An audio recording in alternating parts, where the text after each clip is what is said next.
Alta Profit, assurance vie, retraite, immobilier, le meilleur de l'épargne en ligne depuis plus de 25 ans. Le conseil en plus présente Sud Radio, les incontournables de la gestion de patrimoine, Thomas Binet. Et nous nous retrouvons comme tous les jeudis soirs avec notre consultante Catherine Boddenot, directrice marketing, offre et communication chez Alta Profit, pour parler gestion de patrimoine. Bonsoir Catherine. Bonsoir Thomas.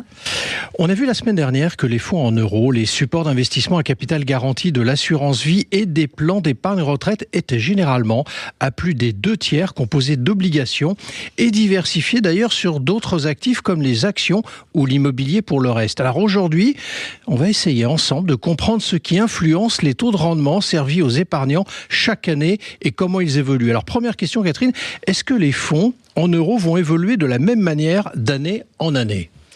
Globalement, on peut dire oui, parce qu'en fait, ils vont suivre la même tendance parce qu'ils sont très corrélés à l'environnement de taux des banques centrales.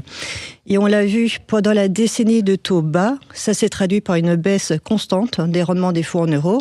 Et en 2022, quand on a eu la remontée très rapide des taux, il y a eu un impact positif sur le rendement des fonds en euros. Le rendement moyen, il est passé de 1,3% en 2021 à 2,6% en 2023 et 2024. Et on a eu des pointes au-dessus de 3% pour certains contrats.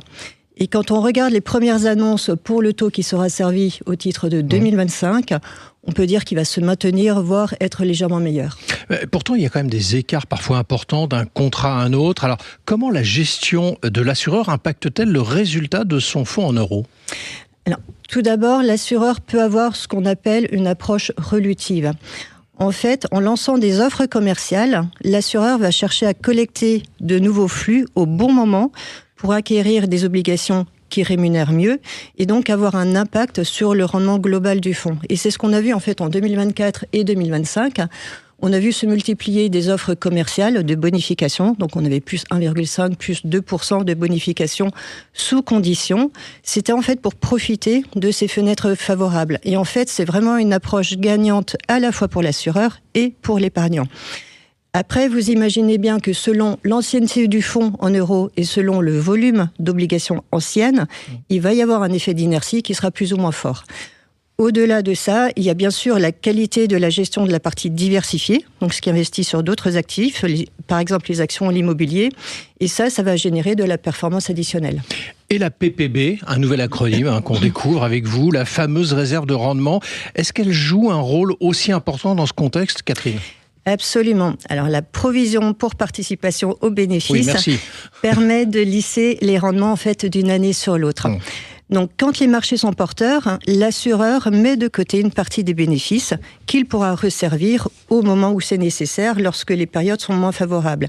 Et chaque année, la question sur de l'utilisation de cette réserve est vraiment stratégique, puisqu'il faut arbitrer entre le fait de servir un taux attractif tout de suite et préserver la qualité du fonds euro pour les années futures, surtout quand on est dans un environnement de taux qui est plutôt orienté à la baisse. Alors, ce qui va intéresser tous nos auditeurs et nos auditrices, à quoi faut-il s'attendre en 2026 ?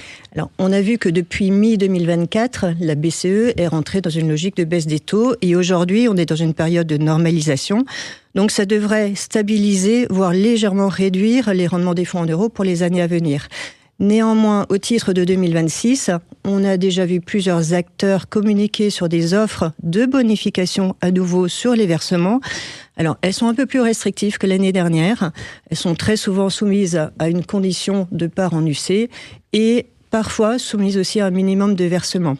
Mais quand on les associe à des taux qui restent stables, en fait, on va pouvoir aller chercher plus de 3%, voire parfois 4% net. Alors, il faut bien enlever les prélèvements sociaux quand même de ces taux. Mais ça les place bien au-dessus du rendement du livret A, qui aujourd'hui est à 1,7, et on sait déjà qu'il va baisser au mois de février. Et quel conseil donneriez-vous pour terminer notre échange de ce jeudi soir à un épargnant qui regarde le taux servi pour 2025, Catherine ? Il faut bien distinguer le taux de base et les taux boostés. Les taux boostés sont ponctuels. La qualité d'un fonds euro, ça se juge à l'historique de ses rendements. Et surtout, se rappeler que les fonds en euros, c'est la brique de sécurité dans une allocation. Mais il faut diversifier. Il faut aussi prendre une part d'unité de compte pour aller chercher une performance de long terme en faisant attention à son profil de risque. Merci Catherine, et on vous retrouve jeudi prochain pour un autre numéro d'Osez Investir, les incontournables de gestion de patrimoine. Et pour ce qui me concerne, je vous donne rendez-vous dimanche matin, 9h25, dans la matinale week-end. Sud Radio, les incontournables de la gestion de patrimoine, Thomas Binet. Avec Alta Profit, assurance vie, retraite, immobilier, le meilleur de l'épargne en ligne depuis plus de 25 ans, le conseil en plus.